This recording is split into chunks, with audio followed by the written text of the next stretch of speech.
Hi, இன்றைக்கி இட்லி தோசைக்கு தகுந்த மாதிரி இன்னொரு புட்ஸு இல்லை கடைசல் இல்லை பஜ்ஜி ஒன்று பார்க்கலாமா?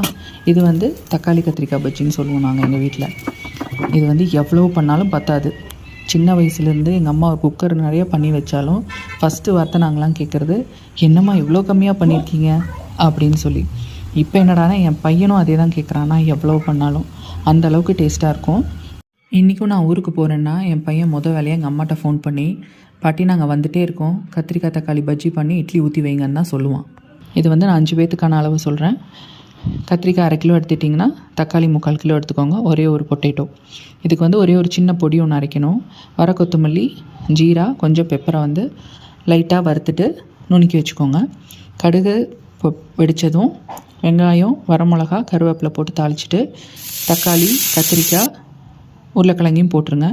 இதில் நம்ம நுணுக்கி வச்ச பொடியும் போட்டு மஞ்சத்தூள், சாம்பார் தூள் போட்டு நல்லா ஒரு கலக்கி 1 டம்ளர் தண்ணியும் ஊற்றி 2 விசில் விட்டு எடுத்துருங்க. இது நாட்டு காய்கறியாக இருந்தால் டக்குன்னு வெந்துடும் ஒரே விசிலில். கொஞ்சம் பெருசாக இருந்தது காய்கறி அப்படின்னா 2-3 விசில் விட வேண்டியது இருக்கும். விசில் அடங்கினதும் தண்ணியை மட்டும் லைட்டாக வடிச்சிட்டு நல்லா மத்தில் கடைஞ்சிருங்க. கடைச்சிட்டு இந்த தண்ணியை எடுத்து வச்ச தண்ணியும் இதில் ஊற்றி கலந்து வச்சிடலாம். இட்லிக்கு தோசைக்கெல்லாம் பிரமாதமாக இருக்கும்.